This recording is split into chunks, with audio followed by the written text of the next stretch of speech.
La sola mención de que en Ucrania existe un resurgir de movimientos nazis o filonazis que actúan con casi total impunidad es recibida con una avalancha de acusaciones de propaganda rusa, títeres del Kremlin y justificadores guerreristas. Sin embargo, pocos se molestan en averiguar si ese despertar neonazi está teniendo lugar o no y hasta qué grado lo toleran desde el gobierno ucraniano y lo blanquean desde grandes medios y vocerías políticas occidentales. Y esa es justamente la investigación que realizamos. Seguramente este video sea de los más polémicos del canal, lo que es mucho decir. Así que afinen sus teclados y preparen sus comentarios. Pero antes, véanlo completo y sin perder detalle. Ahí les va.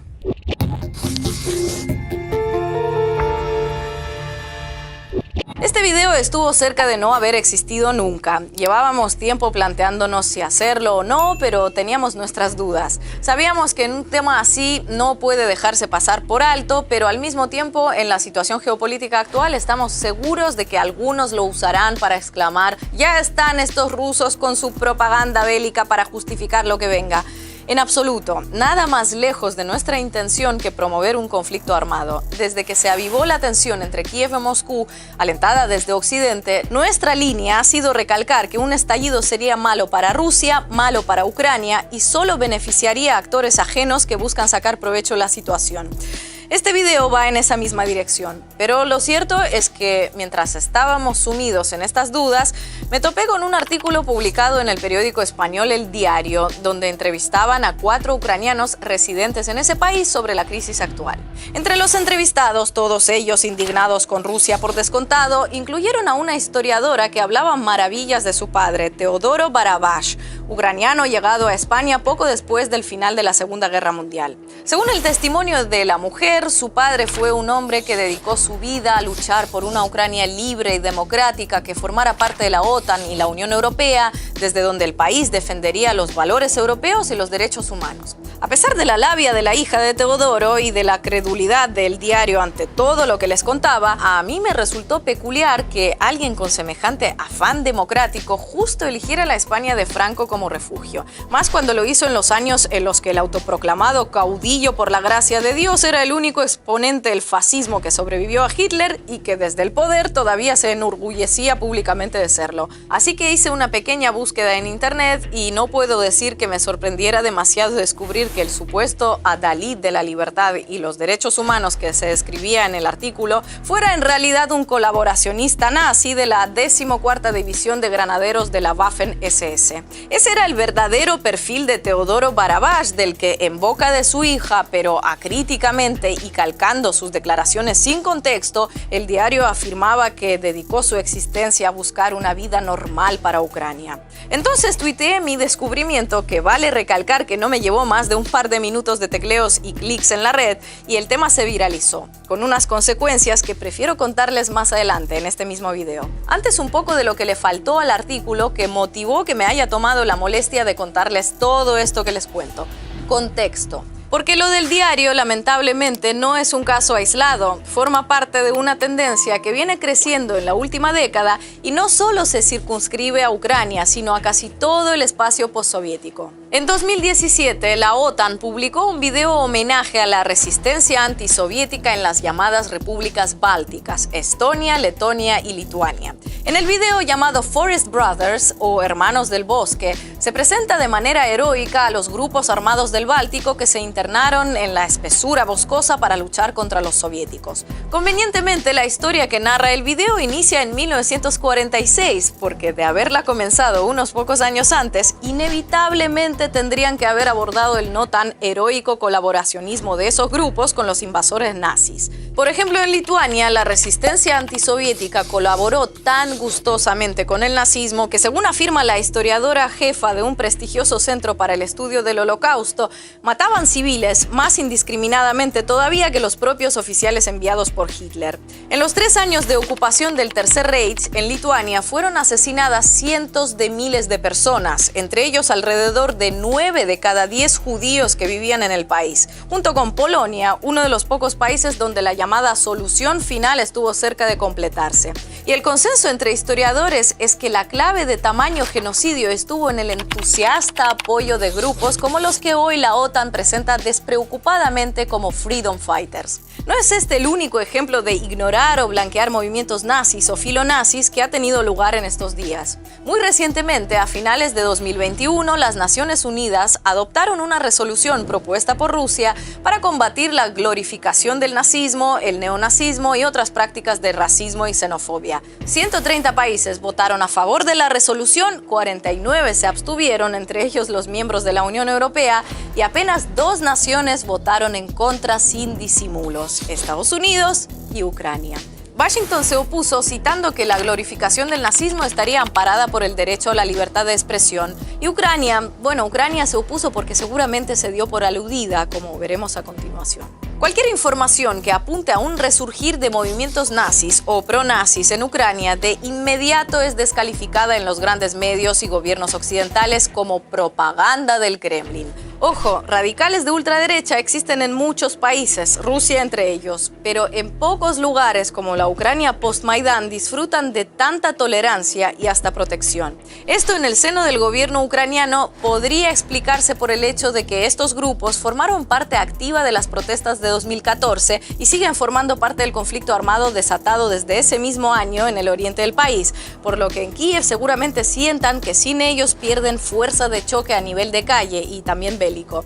El motivo por el que los grandes medios y gobiernos occidentales, siempre sensibles como debe ser a cualquier brote racista o neonazi, también permiten y hasta fomentan estos niveles de impunidad para filonazis ucranianos, requiere algo más de análisis que dejaremos para el final del video. Ahora vamos con los hechos. ¿Existen estas corrientes neonazis en Ucrania y actúan con complicidad o permisividad de las autoridades? ¿O eso es pura invención de la supuesta propaganda rusa? En cifras absolutas, los filonazis en Ucrania son una minoría, eso hay que dejarlo claro desde el principio. Pero no necesitan ser los más votados para imponer varios puntos claves de su agenda a la mayoría. Una agenda que ya existía antes de 2014, pero que después del Maidán comenzó a expandirse por todo el territorio ucraniano con suma facilidad. Hace pocos meses, en plena capital ucraniana, se produjo un hecho que sería inconcebible en cualquier otro país, especialmente en los europeos, donde se cometieron las mayores atrocidades de la Segunda Guerra Mundial. Un desfile en honor a la división Waffen-SS Galizien. Las SS fueron un cuerpo paramilitar nazi responsable de varios de los peores crímenes contra la humanidad cometidos por el Tercer Reich. Los defensores de estas marchas, y créanme los hay, sobre todo en Ucrania, argumentan que esa división en concreto no fue condenada en los juicios de Nuremberg, dejando de lado el detalle de que la condena del tribunal contra las SS incluyó a todas sus divisiones, aunque no las nombrara una por una.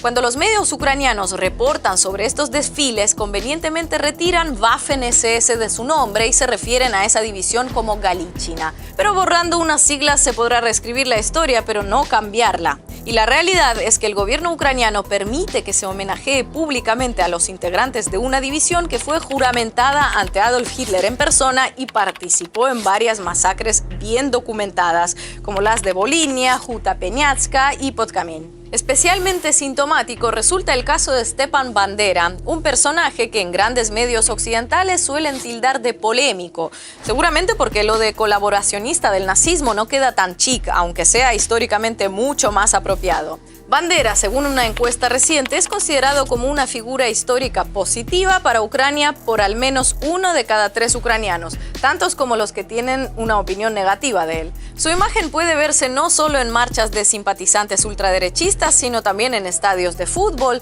y hasta la representante ucraniana en Eurovisión 2007 recientemente cantó en público "Bandera es nuestro héroe", una especie de himno no oficial de sus seguidores. Pancartas con su rostro también estuvieron presentes en las protestas del Euromaidán en 2014, y el expresidente Yushchenko, uno de los líderes de la llamada Revolución Naranja de 2004, le concedió el título de Héroe de Ucrania en 2010. Ahora, ¿quién fue este personaje? Stepan Bandera fue un ultranacionalista ucraniano que en su enfrentamiento con la Unión Soviética no tuvo reparos en que el brazo armado de su organización de nacionalistas ucranianos colaborara con los invasores nazis y participara tanto por acción como por omisión en masacres cometidas contra civiles, fundamentalmente polacos y judíos. ¿Y quién dice que colaboró con los nazis? ¿Ahí les va el Kremlin?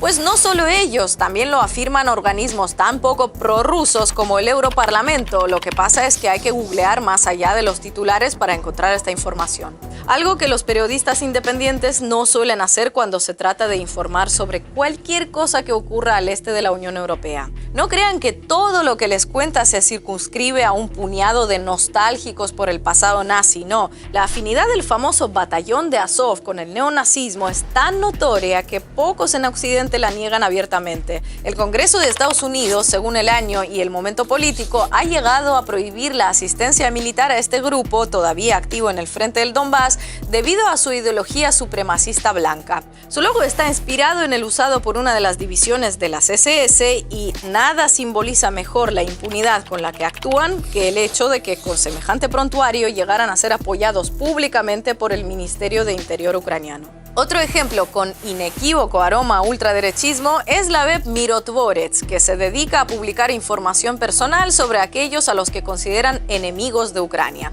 entre los que incluyen desde el presidente de Croacia por negarse a enviar soldados a la zona de estallar un conflicto entre Rusia y la OTAN, hasta una niña de 12 años que grabó un video dirigido a la ONU pidiéndole que no olvide la situación de la infancia en el Donbass. Aunque el logro más tristemente famoso de la web fue publicar las direcciones de un periodista y un exparlamentario un par de días antes de que fueran asesinados en los alrededores de sus respectivos domicilios. No se sabe quién maneja exactamente Mirotvorets, cuya traducción significa paradójicamente pacificador, pero también estuvo vinculada en su momento al Ministerio de Interior ucraniano. Como podrán imaginar, con ese nivel de infiltración ultraderechista en las instituciones ucranianas, la lista de eventos impunes en los que la glorificación del nazismo o sus aliados es protagonista es tan larga que difícilmente pueda considerarse anecdótica. Saludos nazis o agresiones al paso de veteranos de guerra ucranianos que lucharon con la URSS contra el Tercer Reich,